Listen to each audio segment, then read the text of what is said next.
Hello, I'm Michael Verney and welcome along to the Our GAA Podcast with thanks to AIB. AIB is at the heart of Gaelic games across both club and county, and in 2025 they're celebrating a decade of sponsoring the All-Ireland Senior Football Championships. With this year's championship shaping up to be one of the most competitive in years, AIB is more excited than ever to bring fans closer to the action. Check out the hashtag #TheToughest for more. Hello and welcome to Indo GAA. We'll be looking back at all the weekend's hurling action and delighted to be joined by John Mullane, as usual. John, the Munster Championship boy, what do you call it? Crème de la crème, baby. Crème de la crème. We're up and running, Verney, and it didn't disappoint the weekend. Two cracking games, unbelievable games. I was lucky enough to cover the Tipperary Limerick game. Cracking game. Obviously, I got to witness, watch on from the TV screens down in Thurles, the Clare and Cork game. Cracking finish to both games, yeah. We'll focus on Clare and Cork first, Mull, and we could be focusing on it for a while because there was plenty of things to focus on. Just first things first, that first half from Cork was absolutely sensational.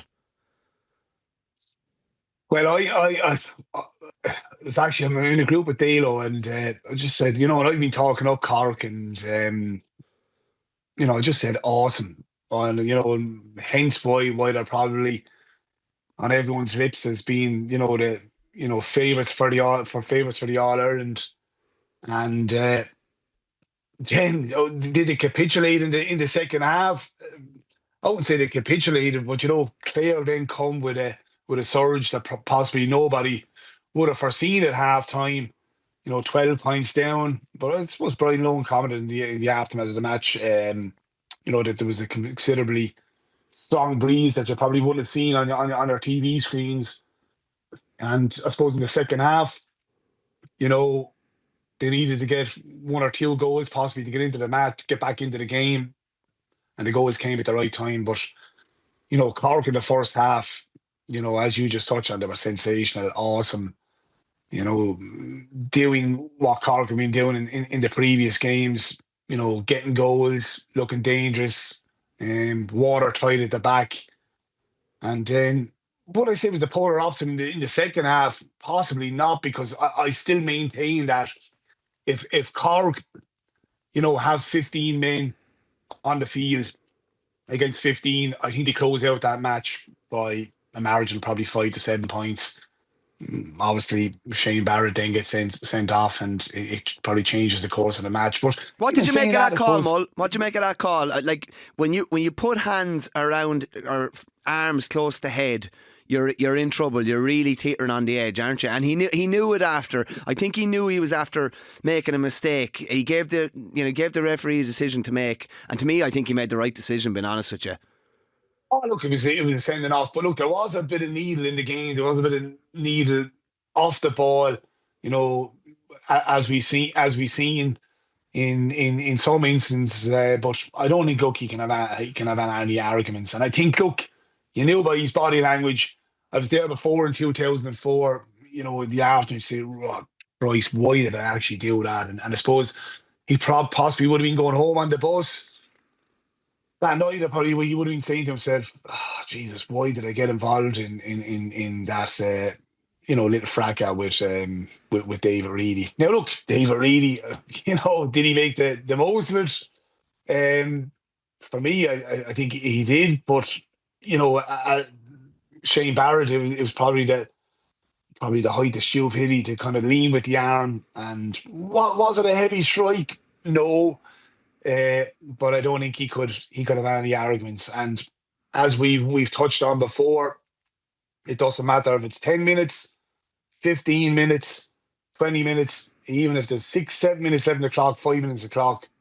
If you have numerical advantage, which Clare did have for a period of time in that second half, it's advantage. And I think from Pat Ryan and Cork's point of view, I think he's going to be banging the drum now to his Cork players. Lads, look, it cost us last year in the same fixture down at Páirc Uí Chaoimh against Clare. We went down to 14 men, and it cost us again the weekend. Now, look, it could have cost them even more because, it would have been a total disaster for what they brought to the game if they went away from Cusack Park with 0 points on the board. But luckily enough, they were able to show a bit of resilience, show a bit of character. What do you make of the call at the end, Mull, for the leveling free? I thought my issue I'd have probably with the timing was that I thought Liam Gordon was brilliant, and I thought some of the decisions were, by all accounts, he was explained to the players really well. But to me, there was probably 8-9 minutes of injury time that should have been played and announced. But when you announce 6 and it's in the 77th minute when David McInerney catches the ball, you're thinking, okay, that's it. And it was a relatively probably soft free to level it. But a draw was, it's not right, but a draw was probably a fair result. But that's not necessarily saying it's right either. Do you know what I mean? I thought time was up based on what he had said was going to be played. But it is at his discretion, obviously. Yeah, well, look, we were down in Thurles and in the media section watching this thing. We were kind of, is he going to give another play? Is he going to give time for Cork to go on the attack? For the other journalists were saying that, that's it. He's not going to allow for time. But to be fair to him, he allowed time to play, and that can naturally happen if you give a free to a team, and it's in the closing stages of the match. We've seen time and time again that a referee does allow for the next play to human nature as well, isn't it? Like nearly. Yeah, and look, he doesn't want to be, coming out of Cusack Park saying, "Oh Jesus, we Cork or Clare ended up snatching the win with a late last gasp free." So, and look, we've seen this. It's borderline. Is it a free? Isn't it free? And look, I think he was probably a small bit lenient in regards saying, right, I'm going to have to level it up here and award Cork the free. Now, look, from a Clare point of view, from Brian Lohan's point of view, Joyce was coming through. I think the Clare players will be disappointed that they didn't stand them up a bit more and that they didn't, I think, I don't know what player led with the arm. It was Connon that was remonstrating with him after. I think it was him. Yeah, and look, you could even see by the body language of some of the Clare players were going to him, saying, "How's that a free?" And then there was one or two more. You could see by their body language just saying, "Oh Jesus, why do we give away that free?" But I think overall, if you would have told Brian Lohan at half time, you're going to take a point from this match, he would have taken the arm and the leg off you. And likewise, Pat Ryan, if you told Pat Ryan, 74 minutes on the clock, it's level, Clare go ahead, coming with huge momentum, the crowd behind him, he would have taken a point as well. So I think overall it's a good point for both teams, Just a quick one, Mull, because there's so much to digest from this, but you mentioned the needle. Like, I don't know about you, but I loved the needle. There was stuff going on everywhere. You needed 40 sets of eyes to see what was going on. And I don't know about you, hurling when it's played as an exhibition and it's all, forwards out in front and winning the ball, it's great. But to me, the pulling, the dragging, I love all that stuff. And Clare got in their faces big time in the second half. They ruffled the feathers and they made it a real pulling and dragging and arm wrestle, and I just loved it. You couldn't take your eyes off it. They needed 40 cameras to see what was going on, and to me, it's set up brilliant again. They'll probably play again at some stage. Cork haven't beaten Clare since the 2018 championship, amazingly, which is crazy. But I love that bit of needle. What about you? You couldn't take your eyes off it. Yeah, well, look, I suppose from a back's point of view, I mean, it's great to see that if you're speaking on behalf of the backs, that the dark arts are still there. Oh yeah, and you do need the dark arts to put off a player or slow down a player or curtail a player. When particularly if he's after getting a score or two or after hitting you for a goal. And that was pretty evident the weekend that, the dark arts were playing out. And I think, to be fair to Liam Gordon, on one or two occasions, he used his own common sense, dished out a couple of yellow cards, but thankfully, outside of Barrett, which I don't think he had any option but to give him a red card, he used his common sense and he dished out a few yellow cards. And what's most pleasing to see as well is that there's still a place for hitting the ball in around the mixer and saying, right, there you go, boys. You know, I mean, throughout the course of the weekend, some big important scores came from going route one, throw it in around the mixer, see what will unfold. And we seen it with Duggan, we seen it with Oisin Kelly, with Offaly, we seen it with Rowan and Hayes. So it's great to see that there is still a place for, right, albeit ball retention is probably the number one thing in the modern game nowadays. But I'll tell you, you see it with Cork going with three inside, and you see with sometimes going route one, you can get an enormous amount of joy, and we've seen that over the course of the weekend. Mull, just the last one on Cork, because we need to focus on Clare and Icebay. Does this affect the Cork psyche much? They were up by 12 points, they were coasting, they looked like they're going to have 2 points on the board, they're going to be flying into Semple Stadium next weekend. Or into the park, yeah. They're going to be flying into the park next weekend, and then all of a sudden they're down a point deep into injury time, and they've blown a 12-point lead to a certain point. I was very surprised with some of the substitutes as well. Patrick Horgan, to me, was flying. And I know they were down a man, and maybe he's not able to cover the ground that other lads are. I was surprised he was taken off. Connolly had gotten 2 absolute worldies of points, and I was surprised he was taken off as well. Does this affect the Cork psyche at all? I just thought they'd loads of pace on the pitch at the end, but I thought they'd very little experience up top, which I was surprised with. Does this have any residual effect on the psyche going into next weekend, the psyche for the rest of the summer? Look, you can look at it both ways. It might be a bad thing if they are to push on and win next week and get out of Munster, that, you know, it might dampen, you know, the hype around Cork. I suppose it might dampen the hype around pundits like myself who are probably, you know, building Cork up. But I suppose, look, we're not building Cork up. We're only judging Cork on, you know, off the back of last year. Are they a better team than last year? Yes. Are we judging Cork on league form? Yes. So it might be a bad thing that, you know, it kind of dampens or dilutes the hype a small bit. But they are going into this weekend now down Shane Barrett, who I would say outside of Hayes is probably their second most important forward. They're down, possibly going to be down their centre back, Rob Downey, who didn't look comfortable there last Sunday. Looks like he's going to be injured. So there's 2 big players they're going to have to replace. Tipperary are going to come next Sunday with the bit between their teeth. Are we going to see a different Tipperary compared to the Tipperary we've seen in the league final? Absolutely, yes. But look, at the end of the day, I think Pat Ryan, you know, when things settle down this week, when they get to possibly Thursday, Friday, they're all refreshed, refocused. You know, obviously when they analyse last Sunday's match against Clare, and when they look to break down, you know, the Tipperary game for what's coming this Sunday, I think they'll still see it that they're in a relatively good place going into this Sunday's tie against Tipperary. From a Clare point of view, Mull, and you don't need to tell me, you don't need to be 100% honest, but as a Waterford man, you were licking your lips at half time. You were like, woohoo, these boys are coming out to Walsh Park next weekend. I said they're off a heavy defeat. I smell an opportunity here. And then all of a sudden, they're coming down to Walsh Park in a completely different frame of mind. What a remarkable comeback. Like, I've said it to you, and I remember saying to Eddie a few times as well.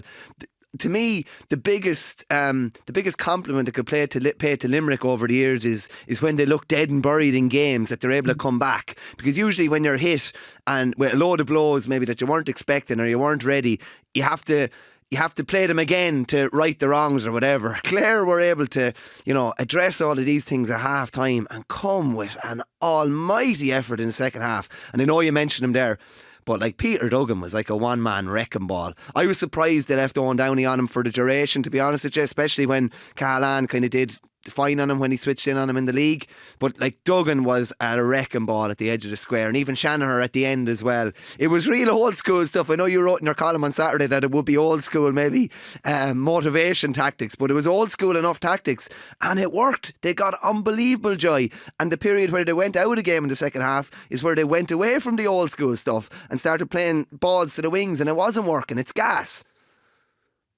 Yeah, but look, to answer your first question, half time last weekend, myself, like many others, and probably yourself, you're saying, Jesus, Clare have to turn around now next week and go down to Welsh Park, and that's going to be a tricky assignment. And I'll be straight up to you. I was saying, Jesus, I said, Waterford have a fantastic opportunity next week in Welsh Park. Going off of what my eyes were seeing in the first half, and then for Clare to turn around in the second half, it just totally changes the narrative of this Sunday's match. Clare, they were coming with huge momentum. They've blown off the cobwebs of the league final. They brought huge intensity, huge physicality, to the second half, which we didn't see in the first half. Albeit, I still think Waterford have a reasonably good chance the weekend if they turn up. And I think the one key thing for Waterford this weekend is that they've got to bring the physicality, they've got to bring the intensity of what we witnessed Sunday. If they don't bring the physicality and the intensity, there's only going to be one winner. That's clear. But I suppose great credit has to go to the Clare boys. They were magnificent. As you said, Peter Duggan, I mean, he just caused consternation. I mean, they just couldn't handle him at all. And look, I suppose when you have a big lad on the edge of the square and he's getting an enormous amount of joy, I mean, plan A, plan B, plan C, plan D should be just get as much ball as you can into him. And I was kind of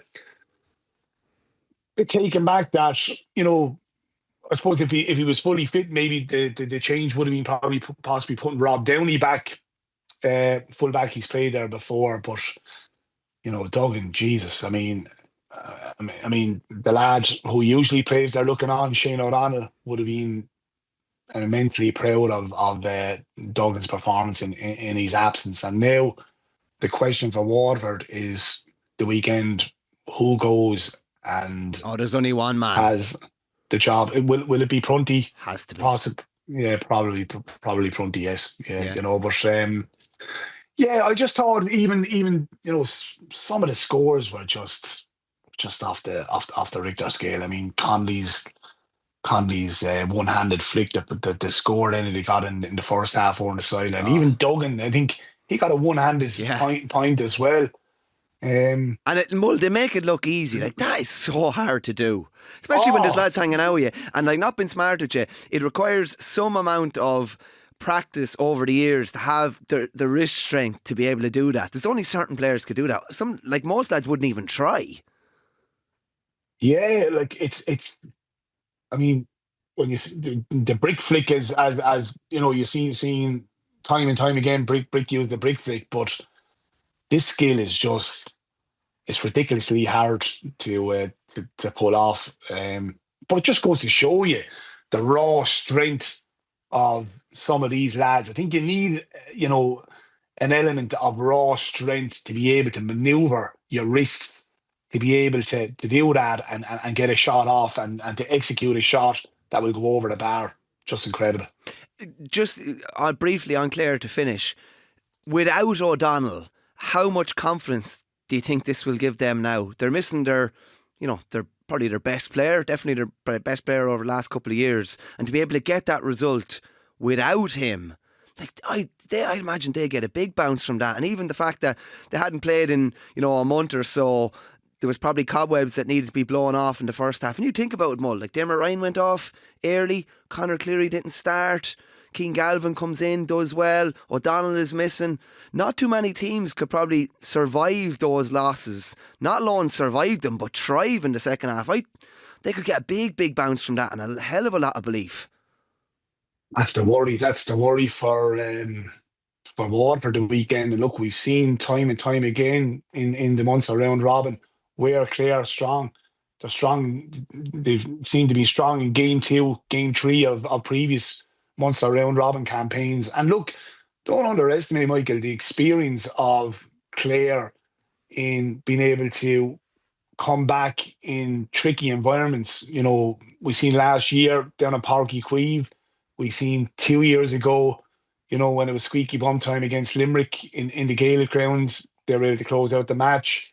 We seen last year, you know, they were probably devoid of ideas, were pretty poor in the All Ireland semi final last year against Kilkenny. Kilkenny should have been out of sight, and then they come with a big surge in that second half, and were brilliant in that second half in the All Ireland semi final. And look, we seen last year in the All Ireland final, you know, when they were down big names going into extra time. You know, it was the lesser names that along with Tony Kelly that came with big performances to get him over the line and win that All Ireland. So yeah, I suppose look, if they can get out of Munster and they can get O'Donnell back, I mean, they're going to have a big say in where Lee McCarthy resides again this year, you know. 100%. Someone we didn't mention there was Ian Galvin, who was just that absolute ball of energy when he came on. He was just brilliant when he came on.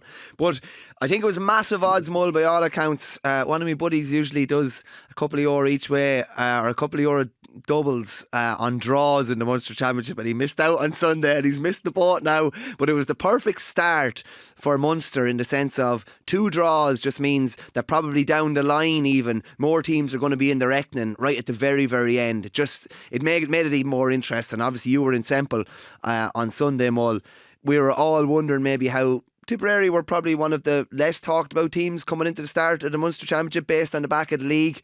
Like, what a performance there. A bit of a coming of age performance against a team that has, you know, caused them unbelievable trouble and, you know, given them a lot of really hard days in the last 5 or 6 years.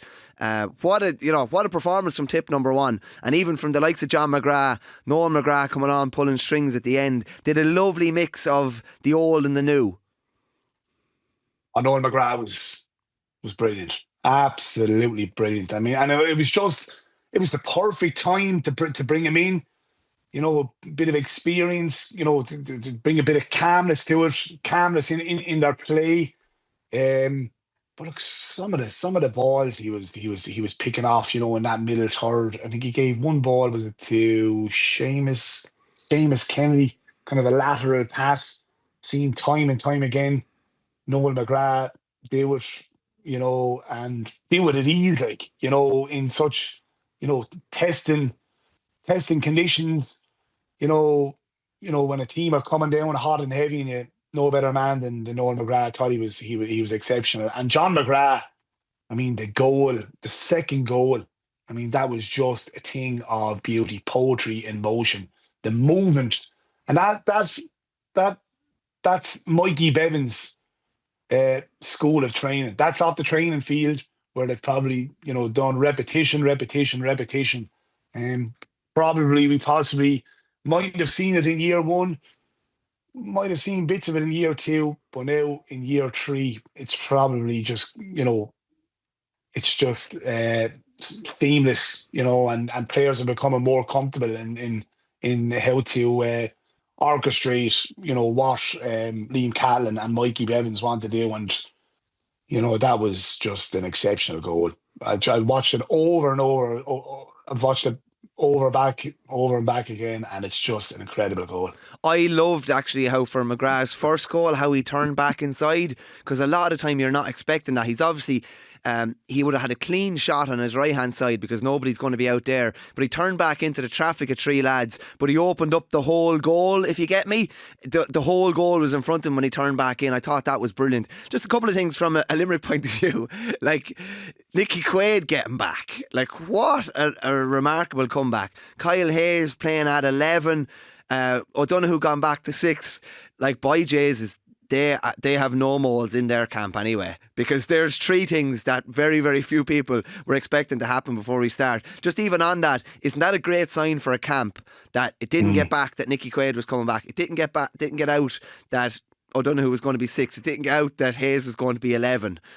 Just even before we focus on the match, like, what a sign of the spirit and secrecy within your camp. Yeah, and that's key to if you want to gain success or regain success from Limerick's point of view, and that tells you that the group, they're all together. Like, there's they're all tight. Look, we've seen time and time again where things get out. I mean, you even look at Clare. I mean, I got a text there from a Clare person there that Conor Cleary was out the morning of the match, and that Lowen was going to be in. This was at 10:30, 11 o'clock. So straight away, someone within the Clare camp are breaking rank and leaving stuff spill out. As you just touched on, in contrast to Limerick, where nobody even knew the whole week, anything about Nicky Quaid until the team was named. And then, even from a commentary point of view on the radio, I mean, you're only seeing it, firsthand when the ball is thrown in. Oh, Jesus, Kyle Hayes has gone number 11 and Will O'Donoghue is gone back number 6. You're waiting for Kyle Hayes actually to go and sit in at number 6 and Will O'Donoghue to be number 11, possibly Keane Lynch to, Will O'Donoghue midfield and Keane Lynch to midfield. And I think that's brilliant, because what it does is that it just goes to show the versatility that's within that team, and it keeps the opposition guessing now going into week 2, week 3, week 4, even going into the All-Ireland series. What are Limerick going to do this weekend? So even regards pre-planning for opposition teams, like you look at even Waterford, now Waterford play Limerick in 2 weeks' time, what are Waterford going to plan for? Well, obviously they're going to have to plan for plan A, plan B, and plan C if such and such is in such a position. But great credit to him. What did you make of Limerick's performance, Mull? They weren't on it the whole way through, but when they were good, they were very good. But they had been off for a while. I suppose any league form was kind of thrown out the window, really, wasn't it? It's very kind of similar to Clare in the respect that they hadn't played a competitive game in a long time. You'd imagine that, as Kylie always says, that they'll improve incrementally. He loves that one. But you would imagine that they would improve a lot. They're 2 weeks off now as well before the next game. Big positive for Limerick was possibly the performances of Shane O'Brien and Adam English. And I suppose from Shane O'Brien's point of view, I suppose he was well on top in that full forward line. And I think even in the second half, I think they possibly didn't get enough ball into him. Adam English was very, very good as well. Wasn't Galan's what looked like a shot but was a pass for English's goal just beautiful? Yeah, look, I suppose Galan has that in his locker, and having the know-how of from a corner forward or full forward's point of view, knowing that he's going to attract attention. Bodies are going to kind of come in on him, whether it be 1 or 2 or 3 bodies, and knowing that it's just a little flick into Adam English, and even to get the eyes up and to see English in that position, it was a super pass from Galan. Although I thought his battle with Mikey Breen, I thought Mikey Breen did very, very well on him. I thought Ronan Marr and Kyle Hayes, I thought they had a really, really good battle. And the battle for me, I thought Craig Morgan and Keane Lynch. I thought Craig Morgan was well on top in that first half, and then Keane Lynch being Keane Lynch, it's hard to tie down a player of the calibre for Keane Lynch for a full game. I thought he was magnificent in that second half. When Limerick really needed Keane Lynch to step up, he stepped up. I thought he was very, very good. And I think to be fair, to Nicky Quaid for his first game back, I thought he had a decent game as well. But yeah, I suppose, look, Limerick being Limerick, they don't do panic. They been in this situation before. And I suppose young O'Connor was very, very clever how he won that free near the end, came across Ronan Maher, great pass from Peter Casey, and knowing that Ronan Maher was going to have to kind of lead with the arm, when he went across, and I thought it was a free all day long. And I think there was one passage of play. I think Tipperary were a point up, and it wasn't picked up on League Sunday. I think Alan Tynan had the ball. He had Jake Morris running off his left shoulder, and they had green grass to run into.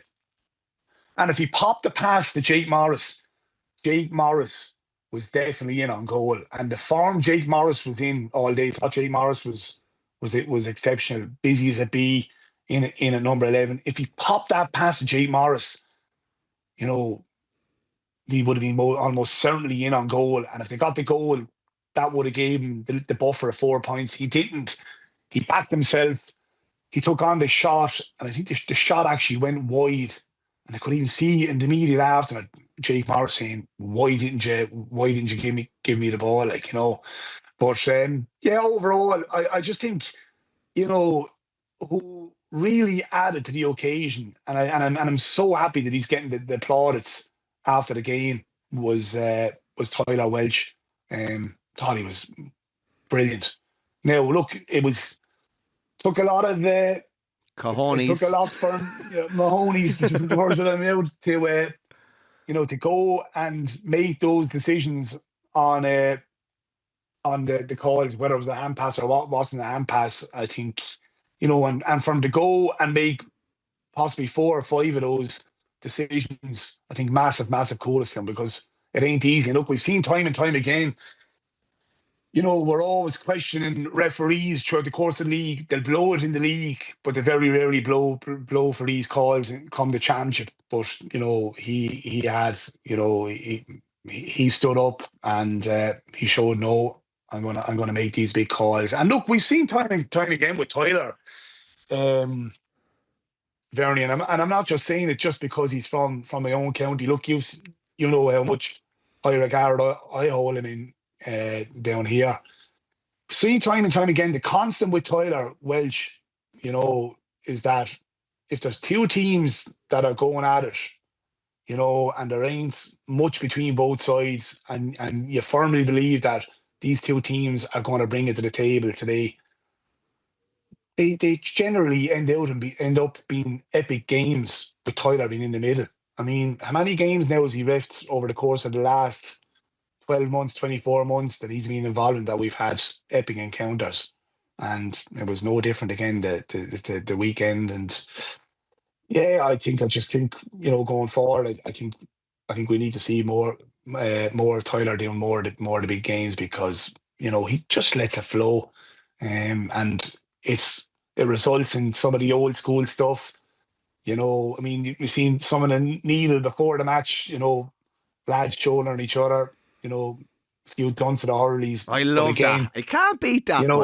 You can't beat that. I mean, but again, there was, like Liam Gordon, there was a bit of common sense prevailed, and I think it's only going to be a matter of time that Tyler, will get an All Ireland final, and I think his time will come. Yeah, Mull, that's a nice little bow put on Munster. I'm not going to focus on what would have been perceived to be the bigger games in Leinster just quite yet, because we're going to keep it in the theme of the best game in Leinster by a country mile was Offaly in Dublin in Parnell on Saturday. I was in there working. From an Offaly point of view, just so close to getting a result, and probably deserved to come away with something. Even in the 69th minute, we were up by a point. 3 minutes previous, we were up by 3. And you were saying about the long ball tactic, like Oisin Kelly was just, again, he was the same as Duggan, like he was just so hard to handle. Got a lovely ground hurling goal even in the first half. Offaly got a goal in the first half, and then a goal 5 minutes into the second half, when the game, they were actually under pressure both times, and it helped to turn and get them a bit of momentum and get a foothold in the game. But from a Dublin point of view, they kept kind of persevering, kept doing what they've been doing, and there's like just because they've played in games like this probably for the last 5 or 6 years, they had that bit of muscle memory. physically, I would say, they were still going strong. We were looking for the finish line, whereas they were just pushing, and they were just going to keep playing until the final whistle went, if you get me.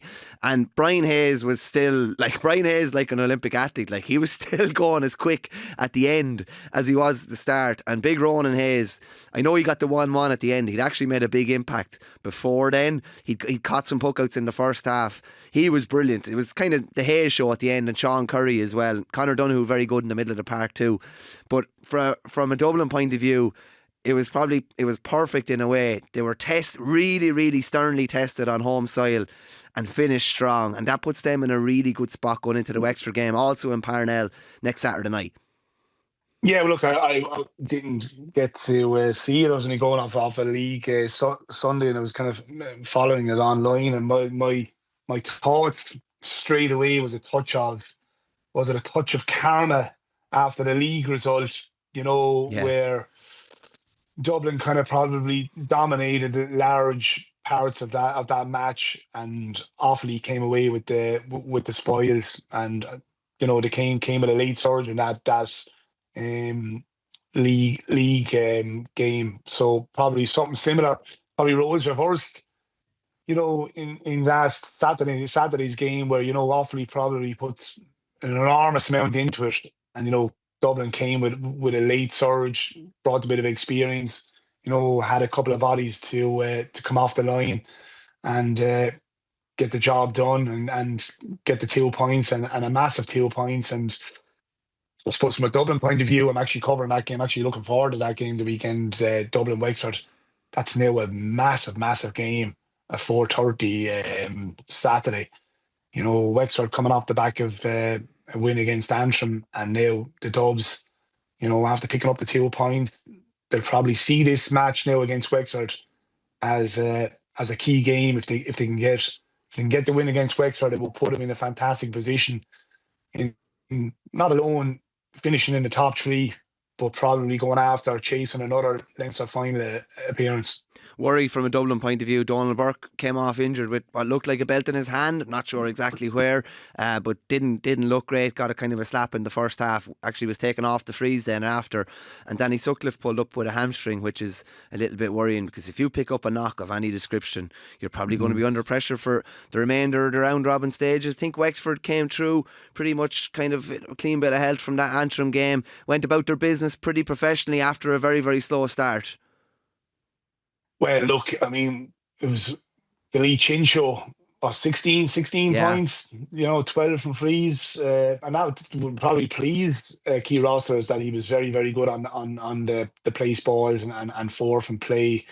And I suppose the big question now from Dublin's point of view is who are they going to put on Lee Chin. And, you could have a match up there now of Chris Crummy and Lee Chin. I would only imagine that Chris Crummy is the boy, particularly when you don't have Owen O'Donnell available, that, if you are going matching up someone that physically can go toe-to-toe with Lee Chin. Just on Crummy, Mull. Crummy is just the heartbeat of that Dublin team. Like, when they were under pressure at different times the other night, like, he always comes out with the ball. And Paddy Doyle is wearing a green helmet now. He used to wear a black and white one. And he's like a clone of Crummy. In a couple of years, he'll be the same physical stature as him, and he was bursting out with ball as well. But he's just huge. Even Crummy put the ball in for Hayes' goal. He was just massive. You know what you're going to get from him, and I'd probably agree with you. Like, I'd let him go toe to toe with Chin, and even maybe put him on the back foot a bit as well. Maybe because Crummy's able to go up the field and get a point or whatever. But that's going to be a fascinating duel. Yeah, and can I ask you the question? Like, Dublin, the passage of play the weekend, were they playing the ball through the lines? Did they bring that running game that we've seen in the league? Did that play out at stages last Saturday? Yeah, it was probably less orchestrated, shall we say. It was a lot sharper. It was probably one pass rather than 2 or 3, but they've got great shooters out the field. Like Conor Burke and Conor Donoghue are as good as shooters from out the pitch as you'll get. It was just a lot slicker, I think. And even in Parnell, Mull, I think it can't be 3 or 4 passes because it's so congested. It has to be, if you can play it in one pass, you play it in one pass. They played through the lines a good bit, but as I said, a couple of the scores that they got, and particularly that big goal, was kind of a long ball from the centre back straight down into the full forward area. And even just looking back, Dublin GA put up a really good kind of a slow-mo Hayes' goal. And in fairness to Kieran Burke from Offaly, his hurl was right in the passage of where the ball was going. It just shows you don't see in normal time. You're just very, very unlucky, very, very unlucky that he didn't get a block on it. But it was a great finish from Hayes. And then he got a point a couple of minutes later, and they finished with, I think it was 1-4 to a point to Dublin in the last 5 or 6 minutes, and that was the difference really. Yeah, and there was always like down the last couple of seasons, there was always a player in Ronan Hayes, and you're just saying, right, we just have to see it, because time and time again, you're probably not seeing the player that we should be seeing, but to his credit, he came up with the big moments last Saturday. The brother Brian Hayes, was he midfield? No, he was wing forward the whole way through. Forward, right. And he was actually quiet enough up until around the 50-minute mark. Legs probably started to tire elsewhere, and that's, to me, like, that's where he comes into his own. Like, he was still flying. It's gas, actually. He had a shot in, I think it was like the 74th minute. Probably have it there in front of you. I think it was the 74th minute.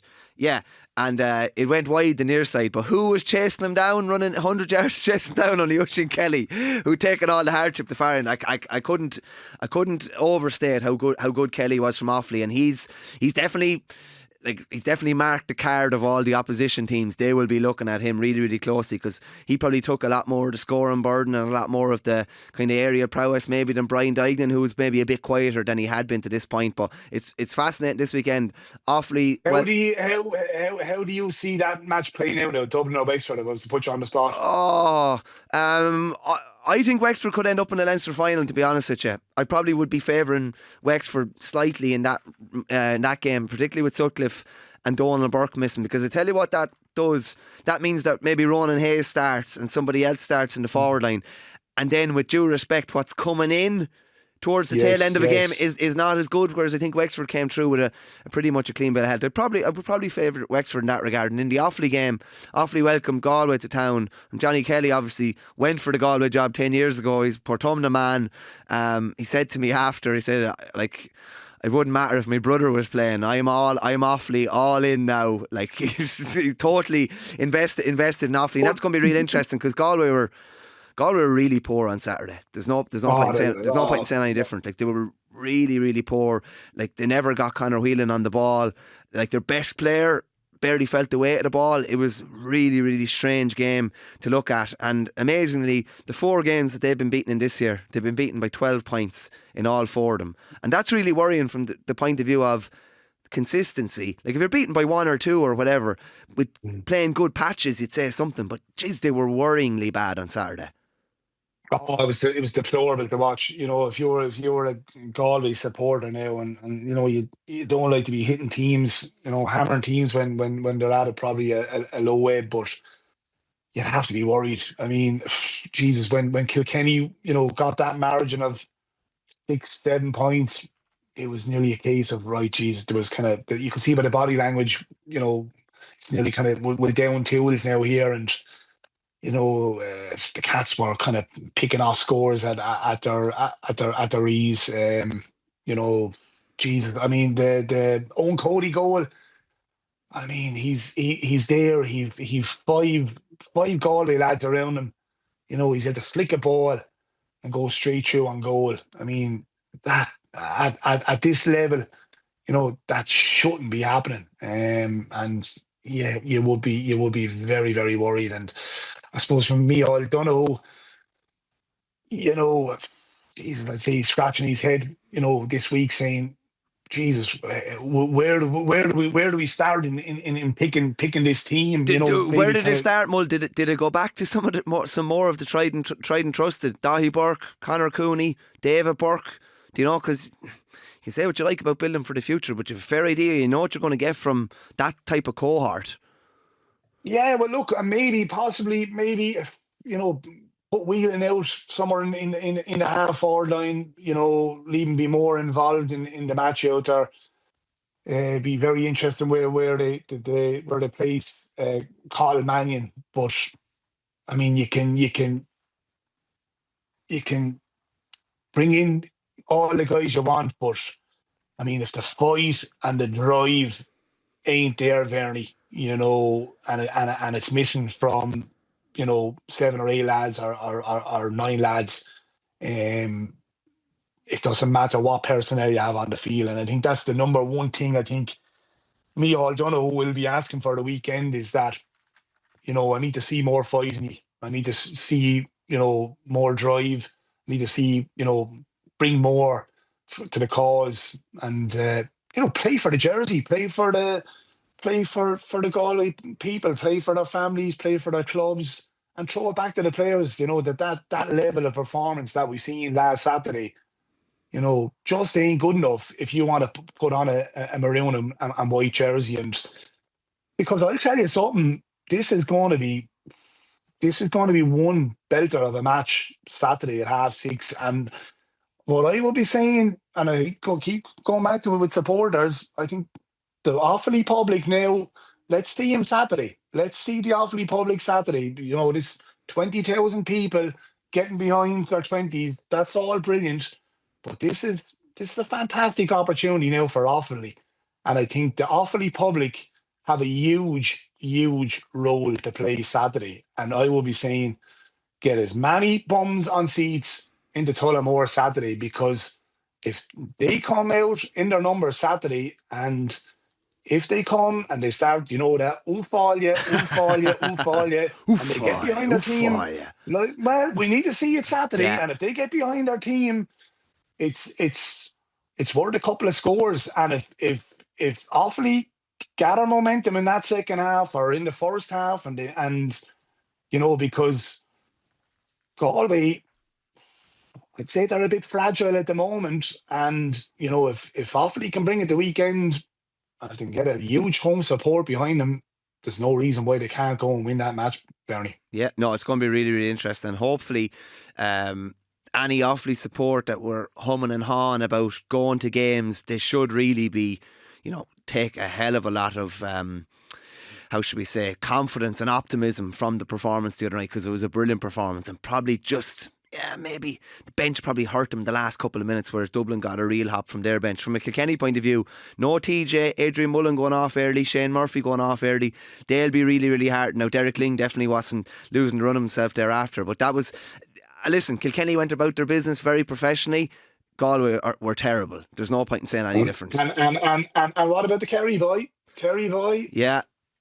He was impressive. Yeah, and you know what? That 65 that Mackesy took as well, Mull, it was he hadn't really got much from play after a couple of minutes, and he just stood up, put it down, put it over the bar. It was a huge one. Like, imagine you'd said at the start of this year, before it all got through about him coming or whatever, that there'd be a Kerry man hitting frees for Kilkenny in the championship. I think it's brilliant. Yeah. I think it's a fantastic story. I think it's great, and it's even great for, other players, that probably play at a lower level below Liam McCarthy.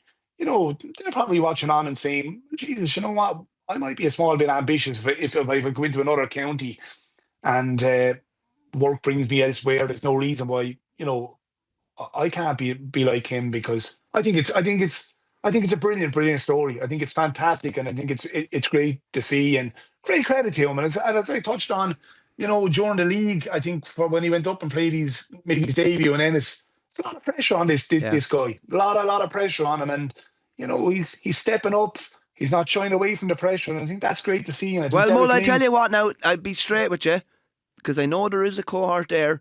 There would have been some people within Kilkenny, and this is a fact because they've talked to various people, that would have been not happy, but would have been, their noses would have been really out of joint that he was playing and hitting frees.